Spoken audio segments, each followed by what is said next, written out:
महाडमध्ये राष्ट्रवादीला जोरदार धक्का. आमशेत गावच्या सरपंचासह ग्रामस्थांनी केला शिवसेना पक्षात प्रवेश. महाड तालुक्यातील आणखीन एक गाव 100% झालं शिवसेनेचं. आम्ही कायम तुमच्या विरोधात राहिलो, मात्र कधी आम्हाला त्रास दिला गेला नाही. आम्ही आता आपल्या पक्षात आलोय आणि एकनिष्ठेनं शिवसेना पक्षाचं काम करू. मनोज चव्हाणांचं वक्तव्य. नामदार भरतशेठ गोगावले यांच्या हस्ते आमशेत बौद्धवाडी येथील तक्षशिला बौद्ध विहाराचं भूमिपूजन.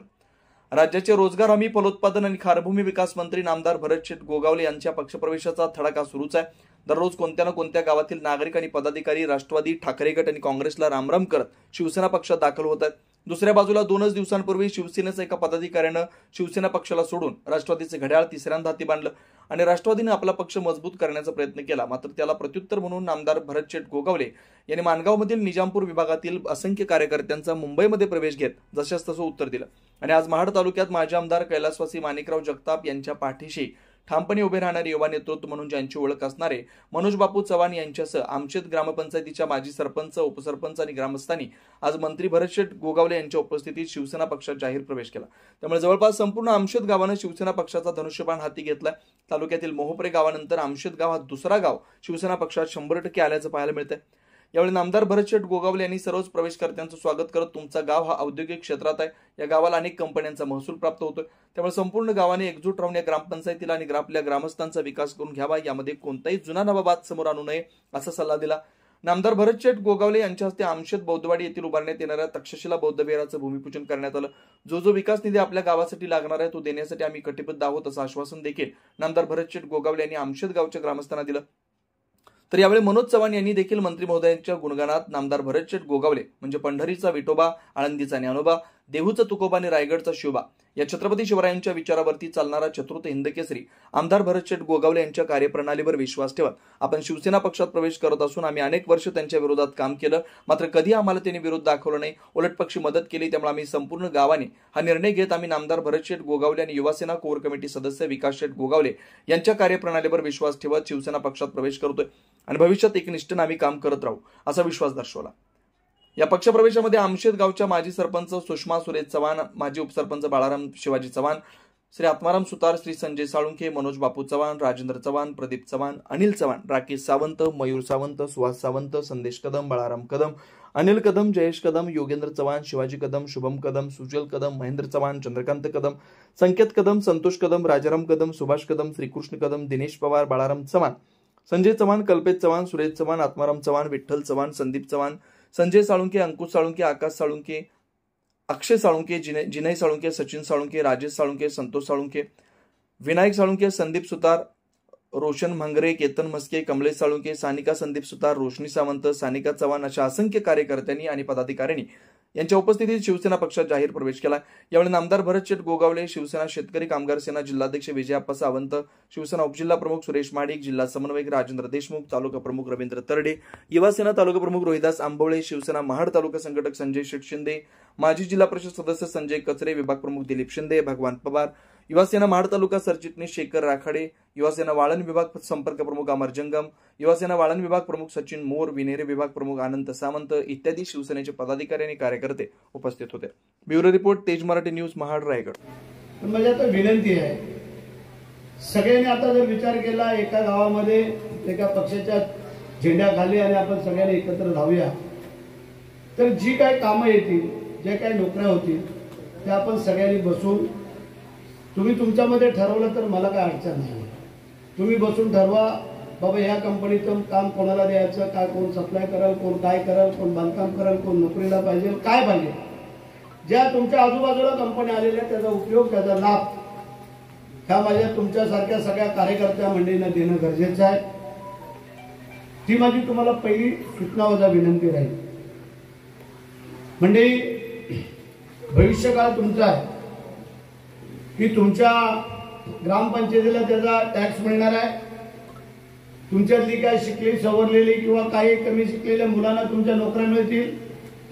काही जे काही कॉन्ट्रॅक्ट ठेकेदार चालवतील त्यांना ते काय थोडंफार काम मिळेल. परंतु कंपन्या आणताना, कंपन्या चालवताना वादविवाद होता कामा नये.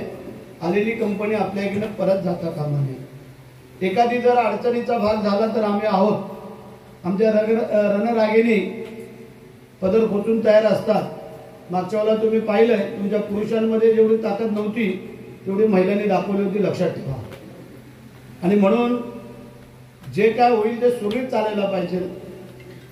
आज 4थ्या वेळेला तुम्ही आम्हाला निवडून दिलेलं आहे आणि नुसतं निवडून नाही दिलं, त्याच्यामुळे मी मंत्री पण झालेलो आहे आणि त्यामुळे तुमच्या लोकांचे बरेचसे उपकार आमच्यावरती आहेत ते आम्ही विसरणार नाही आहे.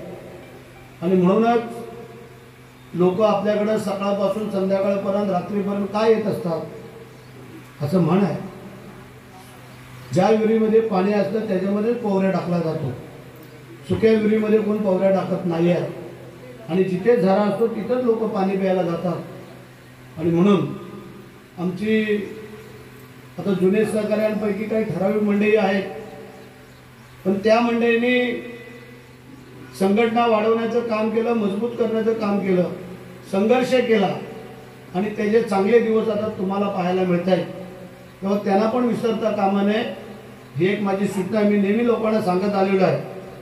माणूस किती मोठा झाला त्याने मागचे दिवस कधी विसरायचे नसतात असं म्हटलं गेलंय. गरिबी आली म्हणून लाजायचं नाही आणि श्रीमंती आली म्हणून माजायचं नाही. भारतीय राज्याचे शिल्पकार डॉक्टर बाबासाहेब आंबेडकर, स्त्री शिक्षणाच्या प्रणेत्या सावित्रीबाई फुले, माता रमाई, माता भीमाई, स्वराज्याचं स्वप्नाच्या मातेच्या उदरी जे निर्माण झाले त्या माता जिजाऊ, ह्या गावाचे ग्रामदैवत कालभैरव, आई मानाई, त्या सर्वांची चरणी नमस्कार होतोय.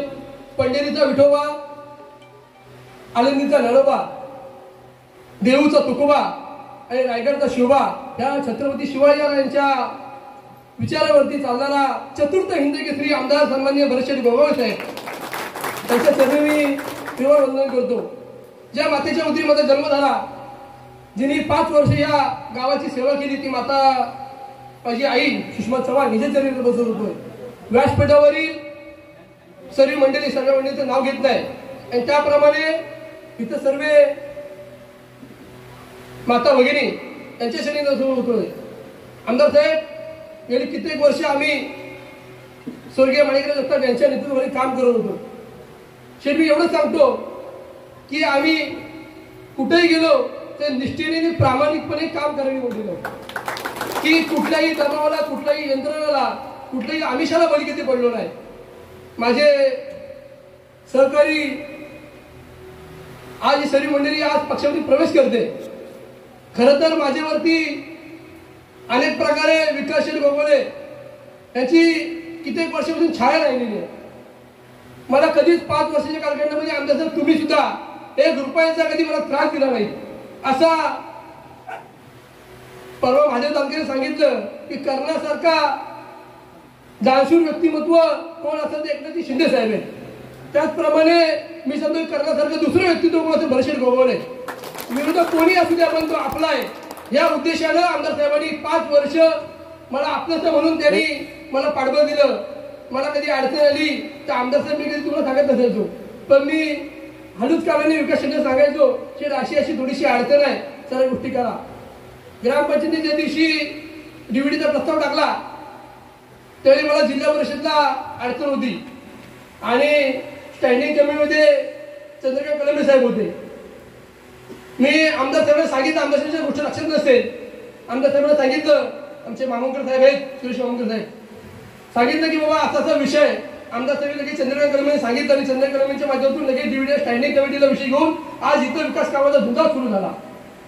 शेठ मी एवढंच सांगतो की आज ही सगळी मंडळी आल्यावर आम्हाला तुम्ही सामावून घेतलं. योग्य ते न्याय द्यायचा विषयच नसेल की तुमच्याकडे कुठलाही माणूस जो पक्षात असो पक्षात नसो त्या प्रत्येक माणसाला न्याय देण्याचं काम तुम्ही कित्येक वर्ष करतायत.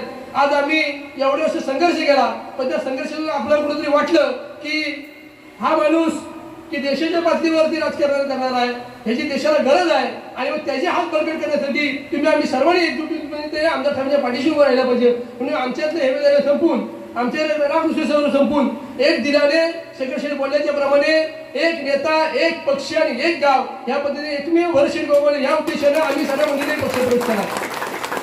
निश्चितप्रमाणे या ठिकाणी शेठ मी सांगू शकतो की आम्ही सर्व मंडळी आज तुमच्याकडे तुम्ही आम्हाला सामावून घेतलं त्याबद्दल मी एवढंच सांगतो. भरपूर काही बोलायचं आहे पण आता बोलून हलका होत नाही, कारण तुमच्या विकासाचा पाडा आणि तुमच्या लोकप्रियतेची हा झुंजावात अखंड चालू राहणार आहे. तुमच्यावरती असं या गावावरती असलेले असंख्य उपकार आहेत. शेठ मी या ठिकाणी एवढंच बोलतो सांगू शकतो की तुम्ही ज्या ज्या दिवशी या गावातून जाता त्या दिवशी काळभैरव चरणी तुम्ही नतमस्तक होता. आणि मी एवढं सांगू इच्छितो की या काळभैरव मंदिराचे संरक्षण काम आपण राज्य पर्यटन विभागाच्या माध्यमातून दर्जेदार पद्धतीने व्हावं हीच माझी एकमेव तुमच्याकडे मागणी आहे. बाकी ह्याच्या व्यतिरिक्त कुठल्या प्रकारे मागणी नाही. एवढं बोलतो. जय हिंद, जय महाराष्ट्र.